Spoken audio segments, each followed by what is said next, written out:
What is up guys, it's Justin here, and today I've got my review of the Google Pixel 2 and 2 XL after having it for over 2 months. So these were phones that were ones that I was very excited about, and the Google Pixel Original was actually one of my favorite smartphones of last year because it was a combination of great hardware, a simple design, had a great camera, a nice display, and of course stock Android experience, making me very excited for this year's Google Pixel 2. The Pixel 2 and 2 XL definitely had its fair share of controversy when it first released, especially for its price point and some of the flaws that it may have had, but after a couple updates, I think a lot of these problems were improved, and there's still a few good reasons as to why I can recommend these two phones as a flagship. If you guys are excited for some more smartphone related videos and coverage, make sure you subscribe to the channel and also drop a like on this video, but I also want to hear from you guys, letting me know what your favorite feature of the Google Pixel 2 and 2X is down below. So to get the specs out of the way, the Google Pixel 2 and 2 XL have the flagship specs, which is Snapdragon 835 processor, Adreno 540 GPU. You also have 4 gigs of RAM, and it is available in 2 sizes. You have the option between 64 and 128 gigs of storage, and also available in a couple different colors, with the XL being offered in a black and also a panda color, whereas the smaller version is available in white, black, or blue. They both do come in at flagship price points, and in Canada, the smaller model at its base storage configuration was over $1,000. So of course, as anyone would who just spent $1,000 on a smartphone, I was pretty hard on it and had some very high expectations. From a design standpoint, I think Google has overall done a very good job, but by no means is it perfect. It has a metal build that has kind of a soft touch finish to it on the back, which feels incredible, but I really like the glass patch that is on the top. You can also customize the color of the glass patch on the top if you go ahead and get a D-brand skin, for example, and I think it looks pretty cool, especially in some unique colors.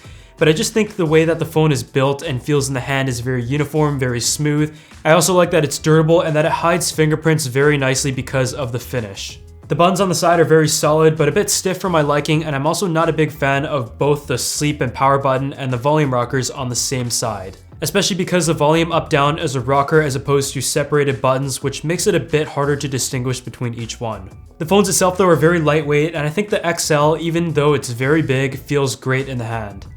If you guys want to go ahead and protect your Google Pixel 2 and 2 XL though, you can also get a case for it from Tech21, and the one I have here is an Evo Check, and it's very protective. It's able to withstand drops of up to 10 feet and 3 meters, and it has kind of a layered design that also covers the edges but also the back of the phone as well. It is a 3-layer construction with the flex shock on the inside, a skeletal frame, and also an outer shell that kind of cushions the impact. The buttons are very tactile, and they also make many other cases for the Pixel 2 and 2 XL and other smartphones. I'll be leaving a link down below, and I would like to thank them for sponsoring this video. You're going to find a USB-C port on the bottom and no headphone jack. And the phones this year are also both IP67 rated, which is great because that was one of the few complaints that I had about the original Google Pixel. On the front, the Google Pixel 2 has a 5-inch 1920 by 1080 display, whereas the Google Pixel 2 XL has a 6-inch 2880 by 1440 display that is OLED with an 18:9 aspect ratio. And one thing that you will notice is that the bezels on both these phones are a bit larger than what you would be used to compared to many phones that came out this year. Honestly though, I don't think that's that big of a deal. They definitely could have made them smaller, but it's nice that there is stereo speakers on the front, so that's for good reason.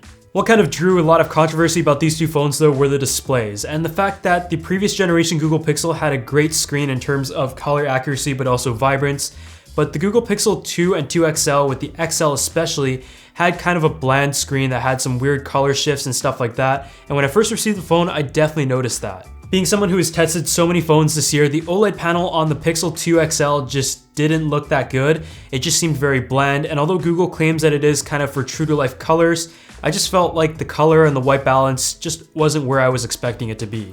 There has been a couple updates since though, and one of those updates allowed for the option to use this phone in a saturated display mode, which kind of boosts the colors a little bit, and for my liking, I found it to be a good improvement, but still not perfect.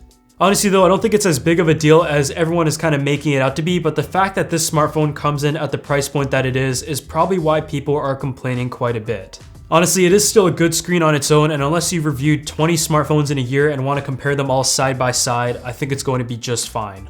So now onto the software experience of the Google Pixel 2 and 2 XL, and that is one of the biggest selling points for a Google phone. You have a stock Android experience that you're not going to get anywhere else. This phone, of course, has the latest version of Android 8.1 Oreo, and it is obviously very smooth, very snappy. It is also pretty good on battery life because Google is very efficient, there's no extra skins and unnecessary things. And there's no other way to describe it as a pure Android experience as what you might have been used to before. There has been a few changes to Android 8.1, but nothing crazy, but there really didn't have to be. I mean, the refinements this year just build on the previous experience, and with a phone that has flagship specs, I just really like stock Android because I kind of like the simple and clean experience. I feel like the software just complements the elegant but simple design of the phone. Google Assistant is a big part of this phone, and Google has just tried to expand the platform of Assistant now to speakers and headphones and just bring everything together. So now onto the camera of the Google Pixel 2 and 2 XL, and I believe that this is the single best reason why you should buy this phone. It is honestly probably the best camera that I've seen on any Android or iOS smartphone, and of course hardware does play a big part in that because a lot of phones this year had great camera hardware, but I think the software is just as key as to what Google has done on their phone. On paper, there just isn't anything that is that special about it. It's a 12 megapixel f1.8 camera that shoots 4K video, but if you look at the photos, from what I noticed, the dynamic range is just impressive. It does a very good job at judging the environment. The pictures are sharp. And up until about last year, Google's flagship smartphones weren't always known to have the best camera out there, but I think the Google Pixel 2 and 2 XL in terms of photos does the best job from my testing. I think the portrait mode is also another reason why this camera is so good, because if you look at the Samsung Galaxy Note 8 or the iPhone 10, the iPhone 8 and 8 Plus, the one on the Google Pixel 2s actually does a better job at tracing from what I saw and actually has a better end image, and that's just from comparison. It can definitely look a bit fake at times with its tracing, but in terms of accuracy, I think it's very impressive how they've done that with one camera.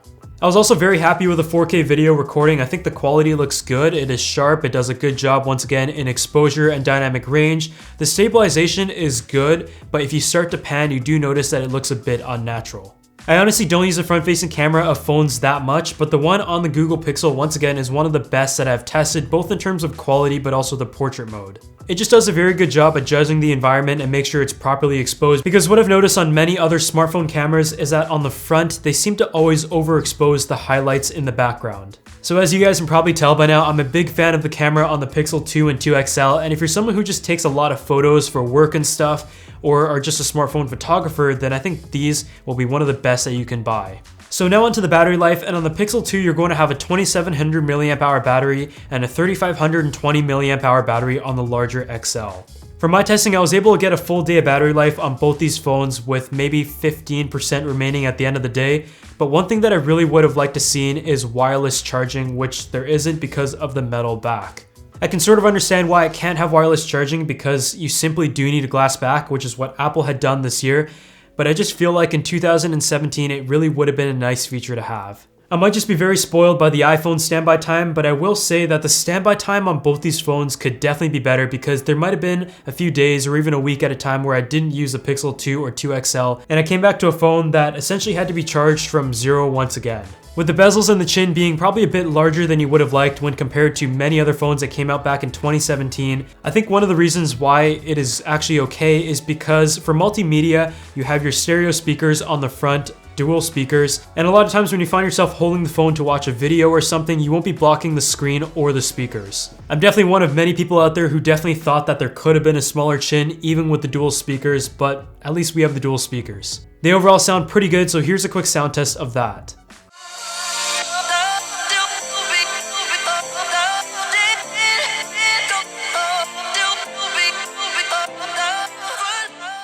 So now it's time to wrap up my experience of the Google Pixel 2 and 2 XL, and there are a lot of things that I like about this phone, but definitely a couple that I think could definitely be improved. So first off, the display is definitely not the best out there. I have a ton of phones, I believe I have 15 of them right now, and the color representation on the OLED display when in the natural mode or even in the saturated mode just isn't up to par, especially for its price point, and from what I was used to last year on the Google Pixel, I definitely think that is something that needs to be addressed. The camera though is definitely one of the best on the market, if not the best, and that is a reason why I often take a Google Pixel 2 with me no matter what other phone that I'm currently using.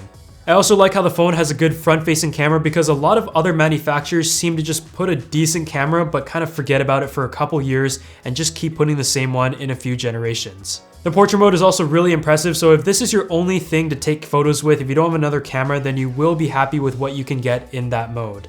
The pure stock Android experience is always something to keep in mind, and I just like the way it's built. I think it looks pretty good, it feels great in the hand, feels solid, but I can also use this phone without a case if I wanted to.